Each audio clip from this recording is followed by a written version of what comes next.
नाग पंचमी व्रत की पौराणिक कथा। सावन शुक्ल पक्ष की पंचमी नाग पंचमी होती है। चौथे के दिन शाम को मोठ चने भिगो दे, रात को खाना बनाकर रख दे, दूसरे दिन ठंडी रोटी खाए। पहले तो एक जेबरी में 7 गांठ लगाकर सांप बनाए, बाद में जेबरी के सांप को पट्टे पर रखकर पूजा करे। जल, कच्चा दूध, बाजरे का आटा, घी, चीनी मिलाकर लड्डू बनाकर चढ़ाए। भीगा हुआ मोठ, बाजरा, रोली, चावल दक्षिणा चढ़ाए। पाचे की कहानी सुन, फिर मोठ बजरे में रुपए रख बायना निकालकर सासू जी की पैर छू कर दे। यदि गांव में अपनी बेटी हो तो उसके भी बायना भेजे और नाग पंचमी के दिन अपनी बिटिया को पीहर बुलाए। नाग पंचमी की कहानी। एक साहूकार था, उसके 7 बेटे और 7 बहुएं थी। 7 बहुएं जोहर से मिट्टी लेने गई।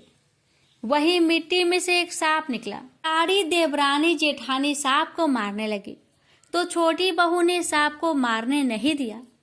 उसने सांप को धर्म का भाई बना लिया और सारी जेठानी बोली, कल इसकी छलनी लाने की बारी है।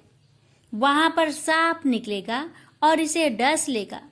जब वह दूसरे दिन छलनी लेने गई तो वहां पर सांप बैठा था। उसने जोर से फुफकार मारी।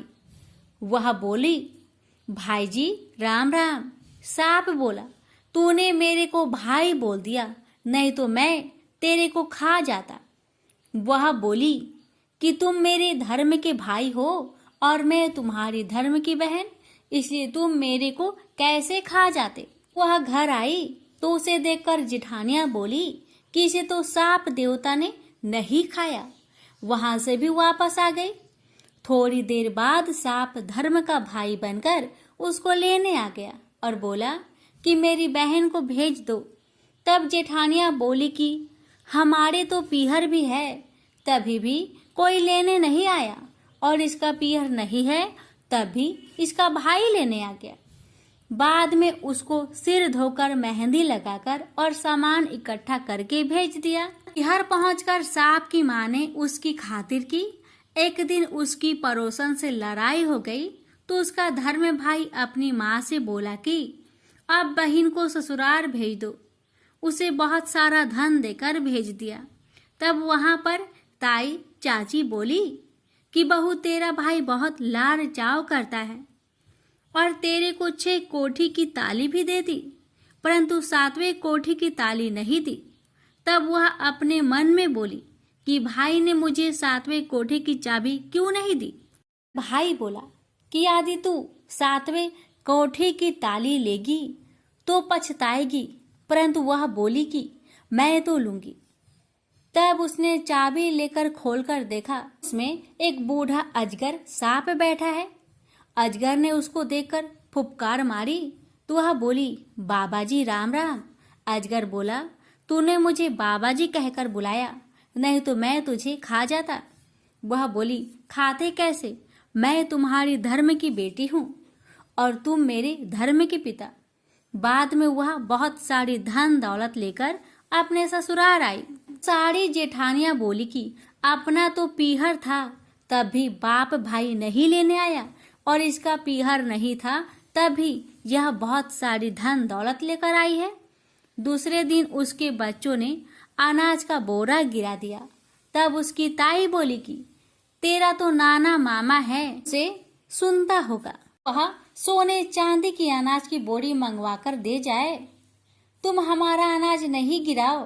तब लड़की ने अपनी माँ के पास जाकर कहा तो सांप ने सुन लिया, और उसकी बात सुनकर सांप ने अपनी माँ से जाकर कहा, माँ, बहन को तो उसकी जेठानी ताने मारती है, इसलिए मैं तो उसे सोने चांदी की बोरी देकर आऊंगा। 2 सोने की 2 चांदी की बोरी रखवा दी। दूसरे दिन झाड़ू बिखर रहे थे तो ताई बोली कि तुम्हारा नाना मामा तो अजगर और सांप है, वह तो सोने चांदी की बनवा देंगे, इसलिए हमारी झाड़ू मत खिराओ।